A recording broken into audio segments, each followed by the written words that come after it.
You bought an 85-inch TV. You measured the wall. The numbers checked out. You watched the price drop below $1,000 at Costco and thought, this is it. This is the moment. 6 months later, you're sitting 7 feet away from a screen that takes up your entire field of vision. Your neck hurts from turning to catch the edges. Your living room looks like a sports bar. And every time you watch cable news or a network sitcom, the image looks weirdly soft, almost like you're watching it through a screen door.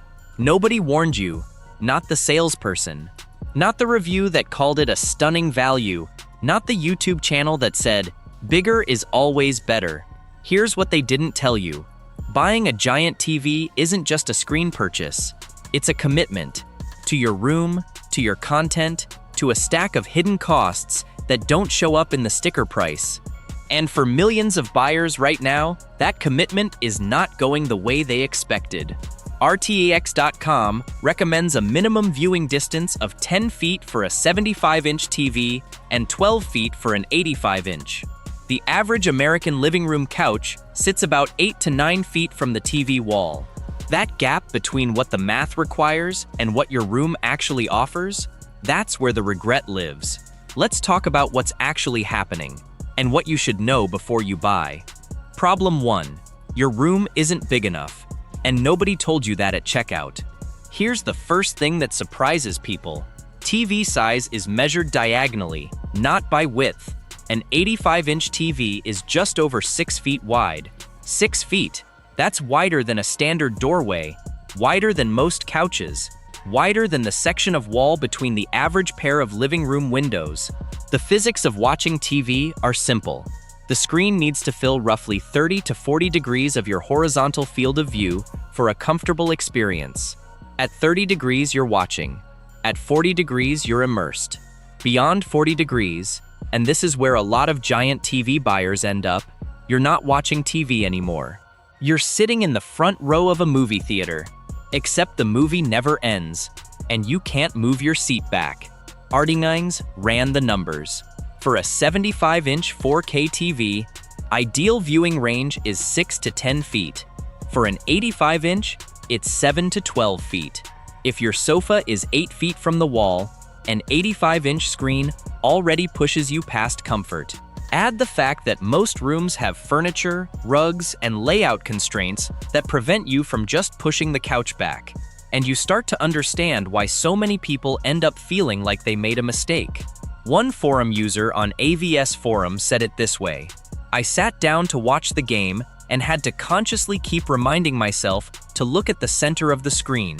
My eyes kept darting to follow action at the edges. After an hour, I had a headache. Never had that with my old 65-inch. For first-person shooters, even worse. A Tom's Guide editor wrote about making himself motion sick playing an FPS in front of an 85-inch display at close range.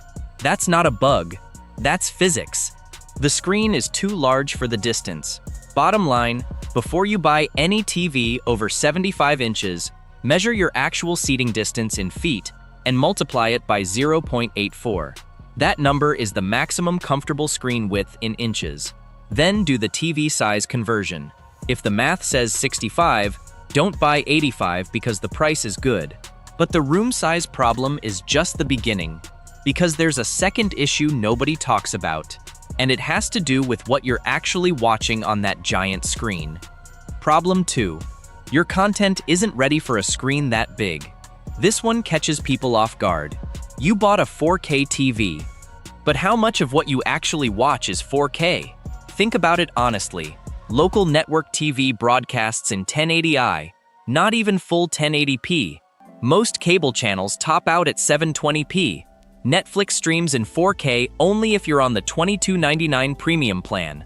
Disney Plus and Max offer 4K on select titles. Amazon rotates their 4K availability constantly. On a 65-inch TV, 1080p content looks fine. On an 85-inch TV, the same content is being upscaled, stretched and algorithmically inflated to fill 7,056,000 pixels. Most upscaling processors do a decent job, but a decent job isn't the same as looking sharp, and the bigger the screen, the more visible the seams become. Here's the honest version. Standard cable TV on a large screen looks noticeably soft. Older streaming shows mastered at 1080p can look almost muddy at the edges. Even good upscaling from brands like Sony and Samsung can introduce halos around faces, an artificial sharpening effect that makes people look like they've been photoshopped. One buyer posted this on a home theater forum. "I switched from a 65 to an 85 and immediately noticed that my wife's face looked like a watercolor painting during most network shows. We're both in our 50s and started wondering if something was wrong with our eyes." Turns out the TV is just exposing every flaw in the upscaled content. The rule nobody explains: the bigger the screen, the more ruthlessly it exposes bad source material.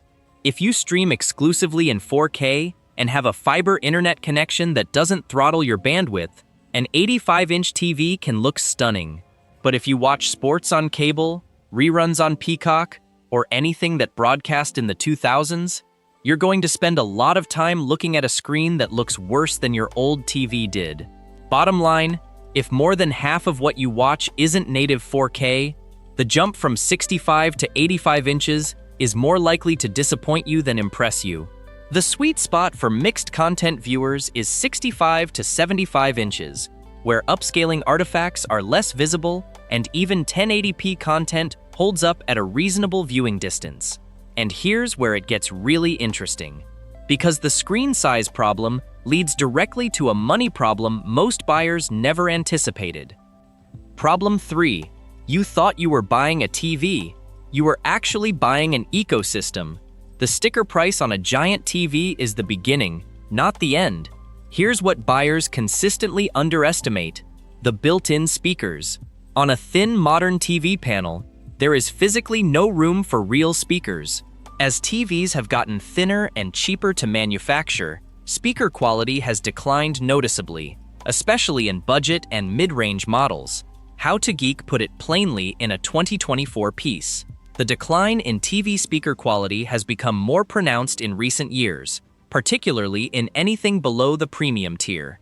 You paid $999 for a screen that sounds like a laptop, so now you need a soundbar, a decent one. A Samsung HWQ600C or a Sony HTA3000 adds another $300 to $500 to your tab. Then there's the mounting situation. An 85-inch TV weighs between 90 and 200 pounds depending on the model. The Consumer Product Safety Commission recommends anchoring any TV 75 inches or larger to prevent tip-over risk in homes with kids or pets. Professional installation for a large TV ranges from $300 to $800 according to buildsandbuys.com. And that's before you add wire concealment, which can add another $150 to $300. Then your existing entertainment console probably doesn't fit it. An 85-inch TV requires a stand that's at least 72 inches wide. Most people's existing media consoles top out at 60. So now you're shopping for furniture.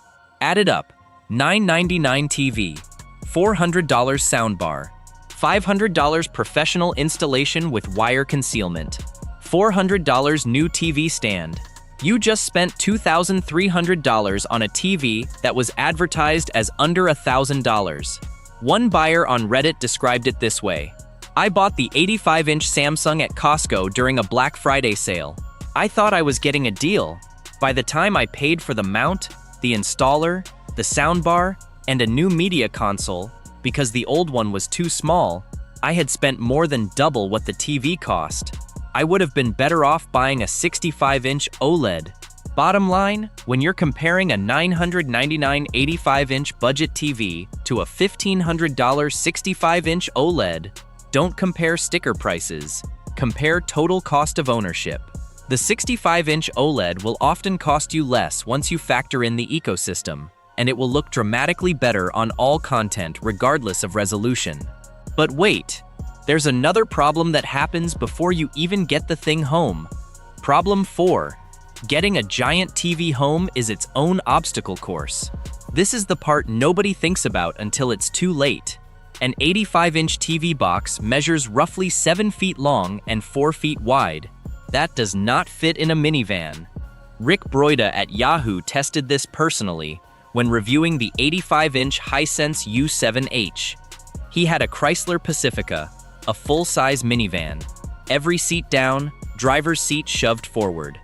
The rear gate still wouldn't close. He had to tie it with twine for the drive home. You need a full-size pickup truck, a cargo van, or professional delivery, which costs extra and introduces its own risks. Amazon delivery horror stories for large TVs have become almost a genre. In October 2024, an Australian Reddit user in r/4K TV posted a detailed warning after ordering an 85-inch Sony TV. The replacement unit Amazon sent was left leaning against the buyer's vehicle outdoors, carried by a single delivery person, despite the package being marked for team delivery. The second TV also arrived with a damaged screen. Amazon's customer service was, reportedly, not helpful. BGR covered the trend in January 2026, noting that Amazon's shipping partners are gaining a reputation for mishandling large package deliveries, and that the frequency of complaints is staggering. The danger window is tight. Most retailers give you 15 days to return a TV. If you order online, schedule professional installation, and the installer can't come for 2 weeks, which is common during busy seasons, you may not open the box before your return window closes. One buyer on AVS forum described ordering an 85-inch Hisense, waiting for installers due to a renovation, and not opening the box until after the return period had expired. He got lucky. Many don't. Bottom line, if you're buying an 85-inch TV, pay for white glove delivery and in-home setup, even if it costs $150 to $200 extra. Open the box and test the TV the day it arrives. Do not wait. The return window is short and the screens are fragile. And now, here's the thing that surprises people most. Because you might think the solution to all of this is simply to buy a projector instead. But that's a different set of problems entirely. Problem 5. The projector math doesn't always work out either, but there's one scenario where it absolutely does. Here's what the projector people get right. At the equivalent image size, a good short-throw projector can cost significantly less than a giant TV and produce a larger image. A 100-inch projection screen costs a fraction of a 100-inch TV. But here's what they don't tell you in the projector ads. Projectors require a dark room. Not dim, dark. A 2,000 lumen projector in a room with afternoon sunlight coming through the windows produces a washed-out image that looks nothing like the showroom demo. Most living rooms are not dark rooms. Most families don't want to watch TV in a blackout environment. Projectors also require a blank wall or a dedicated screen. They need acoustic treatment if you care about the sound. They have bulb lifespans, typically 3,000 to 5,000 hours for lamp-based models, which sounds like a lot until you start calculating it at 3 or 4 hours of daily use. And laser projectors that avoid the bulb replacement issue start at $1,500 and go up from there. The scenario where a projector beats a giant TV is narrow but real. Dedicated home theater room, controlled lighting, permanent installation, viewer who prioritizes screen size over picture brightness. If that's you, a short-throw 4K laser projector with a 100-inch screen is a legitimate alternative and often a better value above 90 inches. For everyone else watching in a normal living room, a 65 to 75-inch TV will outperform a projector in actual daily use. Bottom line, don't buy a projector because you're scared of the price of a big TV. And don't buy a giant TV because you think bigger always means better. Match the technology to the actual room you have, not the home theater you imagine having. So what should you actually buy in 2026? Let's make this simple. If your seating distance is under 9 feet, don't go above 65 inches. The math doesn't support it. You'll see every upscaling flaw and your eyes will fatigue faster than you expect. If your seating distance is 9 to 11 feet, 65 to 75 inches is your range. The 75-inch is the sweet spot for this distance with 4K content. You'll get immersion without neck strain. If your seating distance is 12 feet or more, an 85-inch TV becomes justifiable. But factor in the total cost before you compare it against smaller premium options.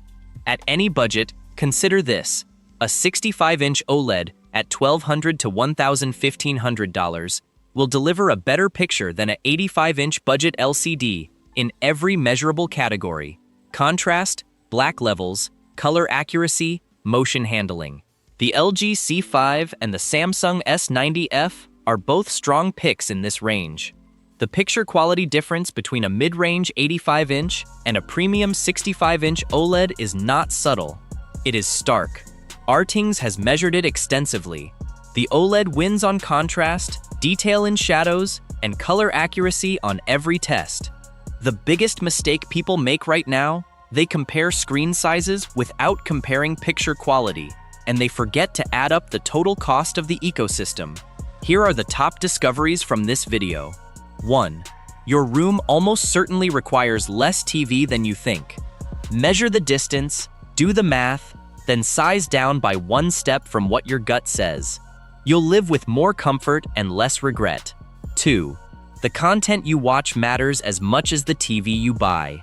If you're not watching native 4K most of the time, that giant screen is working against you, not for you. 3. The sticker price is only half the story. Installation, soundbar, furniture, and delivery logistics can easily double your real cost on a large TV. 4.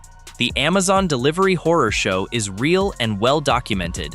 White glove delivery and immediate inspection on arrival are not optional extras on a $1,000 purchase. They are basic risk management. What's the biggest TV you've ever bought and immediately regretted, or immediately loved? Drop it in the comments. I want to know what size you actually ended up with versus what you thought you wanted. And if this helped you avoid a mistake, subscribe. That's exactly what this channel is for.